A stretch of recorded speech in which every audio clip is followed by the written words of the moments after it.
Welcome to episode 417 of Salcedo Paranormal.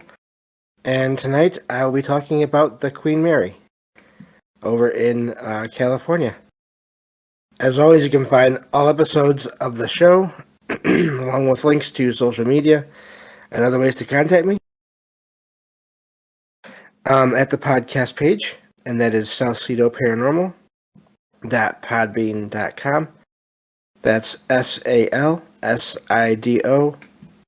paranormal.podbean.com.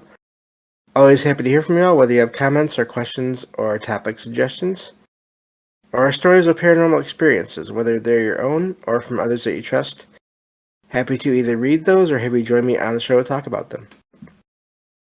And let's see here. So thank you all for listening, whether you are here for the live streams on Discord or you listen on the podcast or YouTube feeds, or if you catch the replays of the show every night on the Troubled Minds Radio Network, KUAP, Digital Broadcasting. Again, that's every night at 6 p.m. Pacific, 9 p.m. Eastern. That's when you can hear two episodes, replays of episodes of the show, right before Troubled Minds Radio comes on. I always want to thank Michael Strange, host of Troubled Minds Radio, and Liam Martin, also known as Rohan, of the Exile Minds podcast, for producing and posting the shows that you hear on the station over there, and adding the music as well, making and adding the music that you hear on the station at the beginning and the end of every episode. So I really appreciate that. If you'd like to support the show, there are a few different ways to do that. Also, again, I want to mention, and I'll be doing this more often now, I will be going to the Mid-Michigan Paracon on November 4th and 5th. And so if you'd like to support the show, I'd appreciate that. That will help make that trip a little bit easier to arrange. So the different ways to support the show are, of course, to share it with others and rate and review it on your podcast platform of choice. Also, I've written some paranormal fiction and nonfiction books that you can check out on Amazon. And then there's always the direct donation option as well through PayPal and Venmo and Patreon. And it's never expected, but always appreciated. And especially this year, and I think probably over the next coming years, probably if I can arrange it, I'd like to go to that conference every year that they have it.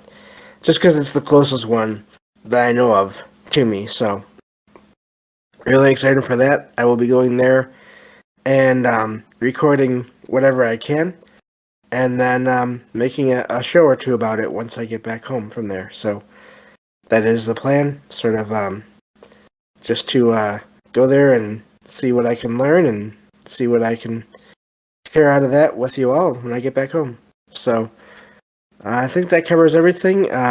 Let's see here. So yeah, let me get on to the topic of today, which is the ocean liner, which is now permanently docked, which is known as the Queen Mary. Let me see here. I have a bunch of articles I've already put in the Discord, in the show notes and sources channel. But I'm going to be focusing on two of those articles in this show today, just because I think they'll work best for sort of summarizing everything. So, let me scroll up again. Okay. This first one I'll be talking about is, actually, it's part of the Queen Mary's website, which is queenmary.com. And let's see here. This one is, this particular page is talking about the history of the boat itself. So, let's see here. Mentions that this, there's a legend associated with the naming of the boat. So, according to that legend, and I'm not sure, I don't see anywhere else where it says whether or not this is actually the case, but the legend is that the board of directors at the Cunard, Cunard Line, line of boats, basically ocean liners. Their board of directors had decided to name the ship the Queen Victoria, which would have been in keeping with the tradition of the ships before, having the IA suffix.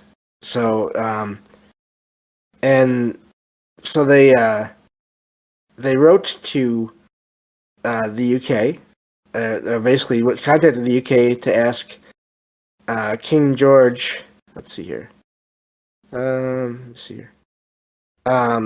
At the time, about naming the ship after England's greatest queen, meaning Queen Victoria, according to them.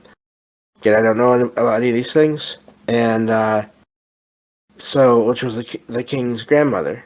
And when the king heard of this, he said, he stated, "My wife, Queen Mary, will be delighted that you are naming the ship after her." So, sort of a neat little story there. Mentions that on May 27th, 1936, that is when the Queen Mary went out on its maiden voyage, starting at Southampton, England, and I apologize if I'm saying that wrong, and then headed to, let's see here, I'm sorry, it's talking about more of like the actual journey here. Apparently, now on this boat, this was a huge vessel. Apparently, it had 5 dining areas and lounges, 2 bars, swimming pools. Let me see here. Yeah, 2 swimming pools, grand ballroom, squash court, and even a small hospital. So, let me see here. It went out. Doesn't say where it ended, but anyway, so it went on for many years, of course, going across the Atlantic, and it was really, as it was first starting out, it became known as the only way to travel, according to the people that could afford the the best best accommodations in that kind of travel. So, and then of course when World War II happened, it was turned into a vessel for the war effort. So for 3 years, let's see here, it was the proudest ocean liner, it says here in the article, in the world, carrying Hollywood celebrities like Bob Hope, Clark Gable, royalty like the Duke and Duchess of Windsor, and Winston Churchill, many others. But after those first few years, it was turned into a vessel to help with the war effort. It also established a record, new speed record, which it held for 14 years. But then once it docked in New York in September of 1939, that was the last time that for a while, that it went on any kind of pleasure cruises, basically. So, as the World War II started, the Queen Mary was altered, to be used as a troop ship. And so it was painted a camouflaged gray color and stripped of the luxury details there, luxury furniture and all that, so it could handle more people or more troops. Also, ironic enough in a way, that gray painting camouflage allowed, or basically led to the nickname that it got at that time of the Gray Ghost, because of the stealth and so the stealth capabilities, basically. So, and of course, at this time, it was the largest and fastest troop ship to be able to be active at the time, able to transport as many as 6,000 it's not 16,000 troops at 30 knots. So, but of course, at the end of World War II, it began to be retrofitted again to return to the civilian transportation industry again. And in 1947, it resumed regular passenger service and went on to do this for nearly 2 decades.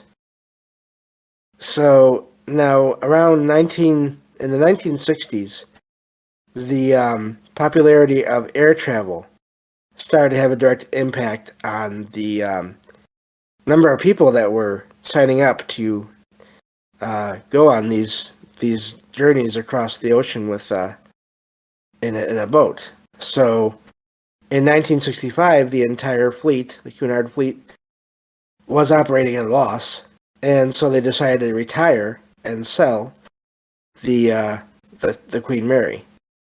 And on October 31st, 1967, the Queen Mary went on its last cruise, arriving in Long Beach, California, where it stays now. And that was on December 9th, 1967. So, and that's where it has stayed. And now it's really well known as being a floating hotel, attraction, an event, and wedding venue, and home to 3 world-class restaurants, and basically known as an icon in Southern California. And this is all according to the website of the Queen Mary itself, as far as I can tell. So just a bit of history there, and of course, with all that, there is, and then the military connection as well. With all this, and then after that is when the ghost story started. So let me just check on things in chat here, and yeah, so I think everything is going okay. I'll get to the haunting as part of this here in a second. And again, I was really amazed at how many articles or how many web pages there were just from the Queen Mary website itself. Half of the links or so are directly from that website. So, but of course they talk about the fact that they have paranormal tours, but they don't go into all the details about, as far as I was able to find anyway, all the details about the actual activity there. So I had to look a little bit deeper for that.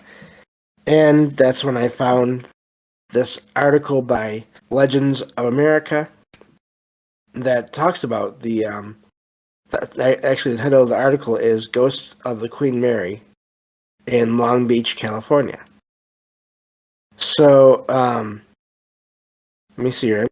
I'm going to skip through the history here. It goes over more of what I just talked about with a few more details. And just going to get right to the paranormal part here because we are already halfway through the show. Let me see here. So this is basically, it's known around basically internationally, and says that it attracts thousands of visitors annually, and of course that is part of it has to the reports of the paranormal there. It says that some people say the Queen Mary is one of the most haunted places in the world, with as many as 150 known spirits on the ship. Again, I always wonder, how do they figure out that? How do they figure that out? But I guess maybe through various investigations and possibly seances, I don't know, or other communication methods. It says that over the last 60 years, the Queen Mary has been the site of at least 49 reported deaths, not to mention having gone through war, even being damaged during war. And so mentions the Queen Mary's engine room is located 50 feet beneath sea level, and it's said to be one of the most active spots there. It was even used in filming of the Poseidon Adventure, another pretty well-known movie. Now this is where one of the more well-known stories, maybe some of you heard about this door 13. It's one of those huge, heavy metal doors that is meant to keep out water, and but of course, due to various circumstances, a couple of crew members had actually passed in that area due to basically terrible timing, with them going through the doorway, and then having the door close on them. So let's see here, and of course, one of these two men, is said to be still around.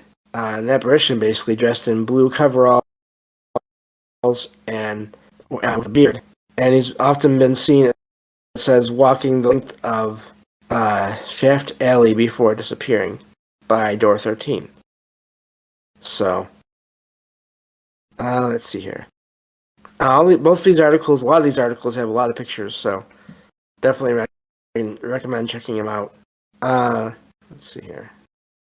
So couple of the other areas that are said to be really haunted are the first and second class swimming pools, which are not actually being used as pools now, but a lot of activity there, and I wonder if that's because of all the water that was there.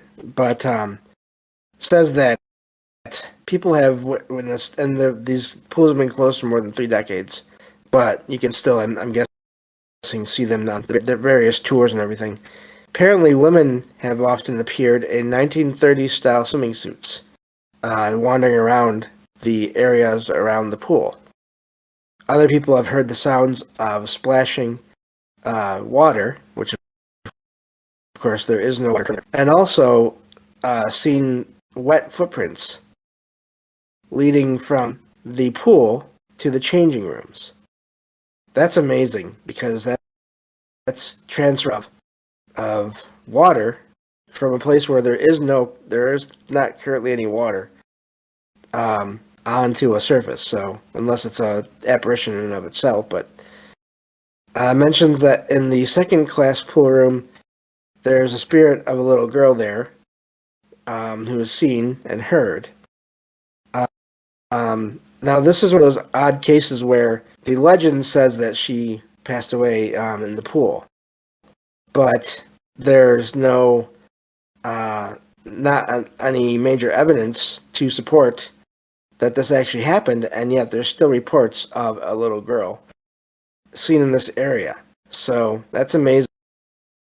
Again, getting back to the idea of the collective energy of people who are who hear these stories and share them with everyone, and then that energy is just focused on that area and possibly creates a sort of a thought form that then is responsible for the paranormal activity there. It mentions that in the Queen Salon, which was once the ship's first class lounge, there is a beautiful young woman seen in an elegant white evening gown, and she's seen dancing alone in the shadows of the corner of the room. Now, with a lot of these sightings, I have to wonder, as always, how many of these are sort of time anomalies where people are seeing other people who are alive in their own times doing these things. But then there's also the possibility of it being residual, or if, again, I always come back to this idea of if people really enjoyed a place, maybe their version of a peaceful, happy afterlife is going back to a place like that. And so they're not stuck there as the usual story sort of goes, which I don't doubt that can happen, but they're there because they want to be there. Mentions that there have been other, many of the, or some of the different first-class staterooms, I'm guessing those are hotel rooms. There's been apparition of a tall, dark-haired man appearing in a 1930s-style suit. And then there's been reports of water being turned on in the different rooms. Also lights turning on. And then phones ringing in the early morning hours. And then when people answer the phone, in the room, there's no one on the other end. So various other activity here. Let's see here. Mentions other activity throughout the ship is the sounds of distinct knocks, door slamming, what else here? Dressing changes, and the aromas of, or smells, or sense of things from the boat's past. So, and let's see, it mentions here in the article it's a well-known attraction, and it gives the contact information here. But yeah, that seems to be the end of that article's information regarding the haunting there. So a lot of possibilities, I think, with, as always, with a mix possibly of residual energy with maybe even spirits of people that are just there because they like to be there. And then, of course, always the possibility of time anomalies where there's people that are in the same space at the same time that, or not the same time. Well, I mean, in a way, they're in the same space but in different time periods, but somehow they're able to see or sense each other. And of course, I've shared a story before about from on one of the true paranormal stories from the web shows where someone was writing in saying they saw apparition in a room with only one way in and out of a man in a suit, and I believe it was a suit, yeah, and then a woman in a green dress, and then when their husband also went to look into that corner of the room where they had just seen these two figures, there was no one there, and then the same writer was talking to a friend of theirs who had been there previously as a child, who had also seen a woman in a green dress. So, really amazing how many reports there are that come out of there, not just as far as the official sort of the well-known stories of what has happened there, but also just other encounters. And I always wonder with these big places, especially maybe with the areas that are empty a lot, because you hear about that where there seems to be activity in the empty areas, or areas where people don't always go. And it makes me wonder about all the different kinds of energy that you might be able to find in that ship that other, like whether it's spirits or other entities, might be drawn to as sort of a place to stay and a place to continue existing in whatever form they're in, thanks to all that energy.